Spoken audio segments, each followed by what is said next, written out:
ತಾಲೂಕಿನ ದಾಸನಾಳ ಗ್ರಾಮದಲ್ಲಿ 65ನೇ ಪುಣ್ಯ ಸ್ಮರಣೋತ್ಸವ ಅಂಗವಾಗಿ ಆಧ್ಯಾತ್ಮಿಕ ಪ್ರವಚನ ಸಮಾರಂಭ.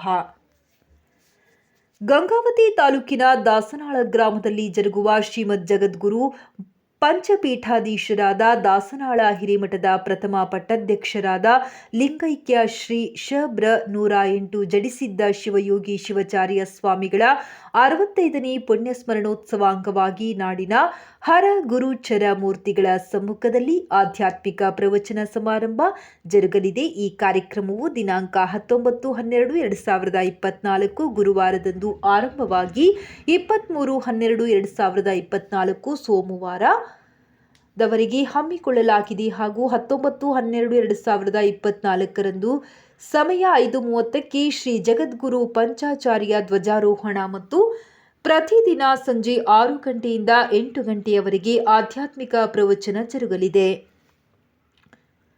23-12-2024 ಸೋಮವಾರ ದಿನದಂದು ಬೆಳಗ್ಗೆ 6:30ಕ್ಕೆ ಇಷ್ಟಲಿಂಗ ಮಹಾಪೂಜೆ, ಅಯ್ಯಾಚಾರ ಹಾಗೂ ಆಶೀರ್ವಚನ ನಡೆಯಲಿದೆ. ನಂತರ ಬೆಳಗ್ಗೆ 10:30ರಿಂದ ಧರ್ಮಸಭೆ, ಸಭೆಯ ನಂತರ ಮಹಾಪ್ರಸಾದ ಏರ್ಪಡಿಸಲಾಗಿದೆ. ಹಾಗಾಗಿ ದಾಸನಾಳ ಹಿರೇಮಠದ ಭಕ್ತವೃಂದ ಮತ್ತು ದಾಸವಾಳ ಗ್ರಾಮದ ಸುತ್ತಮುತ್ತಲಿನ ಎಲ್ಲಾ ಗ್ರಾಮಗಳ ಹಿರೇಮಠದ ಎಲ್ಲಾ ಭಕ್ತಾದಿಗಳು ಆಗಮಿಸಿ ಈ ಕಾರ್ಯಕ್ರಮವನ್ನು ಯಶಸ್ವಿಗೊಳಿಸಬೇಕೆಂದು ತಮ್ಮಲ್ಲಿ ವಿನಂತಿಸಿಕೊಂಡಿದ್ದಾರೆ. ಓಂ ಗುರುಭ್ಯೋ ನಮಃ. ಗಂಗಾವತಿ ತಾಲೂಕು ದಾಸನಾಳ ಗ್ರಾಮದಲ್ಲಿ ಶ್ರೀಮದ್ಗುರು ಪಂಚಪೀಠಾಧೀಶ್ವರರಾಗಿರ್ತಕ್ಕಂಥ ಎಲ್ಲ ಪಂಚಪೀಠದ ಗುರುಗಳ ಕೃಪಾಶೀರ್ವಾದದೊಂದಿಗೆ ದಾಸನಾಳ ಹಿರೇಮಠದ ಪ್ರಥಮ ಪಟ್ಟಾಧ್ಯಕ್ಷರಾಗಿರ್ತಕ್ಕಂಥ ಲಿಂಗೈಕ್ಯ ಶ್ರೀ ಷಟಸ್ಥಲ ಬ್ರಹ್ಮ 108 ಜಡಿಸಿದ್ದ ಶಿವಯೋಗಿ ಶಿವಾಚಾರ್ಯ ಸ್ವಾಮಿಗಳ 65ನೇ ಪುಣ್ಯ ಸ್ಮರಣೋತ್ಸವದ ನಿಮಿತ್ತವಾಗಿ ನಾಡಿನ ಹರ ಗುರುಚರ ಮೂರ್ತಿಗಳ ಸಮ್ಮುಖದಲ್ಲಿ ಆಧ್ಯಾತ್ಮಿಕ ಪ್ರವಚನವನ್ನು ದಿನಾಂಕ 19-12-2024 ರಿಂದ 23-12-2024 ಸೋಮವಾರದವರೆಗೆ ದಾಸನಾಳ ಗ್ರಾಮದಲ್ಲಿ ಈ ಒಂದು ಅದ್ಭುತವಾದಂಥ ಕಾರ್ಯಕ್ರಮ ನಡೀತಾ ಇದೆ. ಈ ಒಂದು ಕಾರ್ಯಕ್ರಮಗಳ ವಿವರ ಹೀಗಿದೆ. 19-12-2024 ಸಮಯ 5:30ಕ್ಕೆ ಶ್ರೀ ಜಗದ್ಗುರು ಪಂಚಾಚಾರ್ಯರ ಧ್ವಜಾರೋಹಣ ಕಾರ್ಯಕ್ರಮ ಏರ್ಪಡುತ್ತದೆ.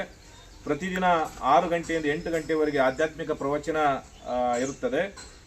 ದಿನಾಂಕ 23-12-2024 ಸೋಮವಾರ ಬೆಳಗ್ಗೆ 6:30ಕ್ಕೆ ಇಷ್ಟಲಿಂಗ ಮಹಾಪೂಜೆ, ಅಯ್ಯಾಚಾರ ಹಾಗೂ ಆಶೀರ್ವಚನ, ಬೆಳಗ್ಗೆ 10:30ರಿಂದ ಧರ್ಮಸಭೆ, ನಂತರ 12:20ಕ್ಕೆ ಮಹಾಪ್ರಸಾದದ ವ್ಯವಸ್ಥೆ ಇರುತ್ತದೆ. ಹಾಗಾಗಿ ದಾಸನಾಳ ಗ್ರಾಮದ ಹಿರೇಮಠದ ಎಲ್ಲ ಭಕ್ತರಿಂದ ಮತ್ತು ದಾಸನಾಳ ಗ್ರಾಮದ ಸುತ್ತಮುತ್ತಲಿನ ಎಲ್ಲ ಗ್ರಾಮಗಳ ಹಿರೇಮಠದ ಭಕ್ತಾದಿಗಳು ಈ ಒಂದು ಪುಣ್ಯದ ಕಾರ್ಯದಲ್ಲಿ, ಧರ್ಮದ ಕಾರ್ಯದಲ್ಲಿ ಪಾಲ್ಗೊಂಡು ತಮ್ಮ ತನುಮನ ಧನವನ್ನು ಈ ಒಂದು ಉತ್ತಮವಾದ ಕಾರ್ಯಕ್ಕೆ ಅರ್ಪಿಸಿ ಶ್ರೀ ಜಡಿಸಿದ್ದ ಶಿವಯೋಗಿ ಸ್ವಾಮಿಗಳವರ ಕೃಪಾಶೀರ್ವಾದಕ್ಕೆ ಪಾತ್ರ ಆಗಬೇಕಂತೇಳಿ ಸಂದರ್ಭದಲ್ಲಿ ಕೇಳಿಕೊಳ್ಳುತ್ತಾ, ಇಂಥ ಒಂದು ಧರ್ಮ ಕಾರ್ಯಗಳು ನಡೆದಾಗ ಮಾತ್ರ ನಮ್ಮ ಈ ನೆಲದ ಋಣ ತೀರಿಸಿದಂಗೆ ಆಗ್ತದೆ. ಹಾಗಾಗಿ ಇಂಥ ಒಂದು ಧರ್ಮ ಕಾರ್ಯವನ್ನು ನಡೆಸಿಕೊಡುವಂಥ ನಮ್ಮ ಹಿರೇಮಠದ ಭಕ್ತಾದಿಗಳು ನಿಜವಾಗ್ಲೂ ನಾವಿಲ್ಲಿ ತುಂಬ ಹೆಮ್ಮೆ ಪಡುವಂಥ ವಿಚಾರ. ಹಾಗಾಗಿ ನಮ್ಮ ಎಲ್ಲ ದಾಸನಾಳ ಗ್ರಾಮ ಮತ್ತು ದಾಸನಾಳ ಗ್ರಾಮದ ಸುತ್ತಮುತ್ತಲಿನ ಹಿರೇಮಠದ ಭಕ್ತಾದಿಗಳು ಈ ಒಂದು ಕಾರ್ಯಕ್ರಮದಲ್ಲಿ ಪಾಲ್ಗೊಂಡು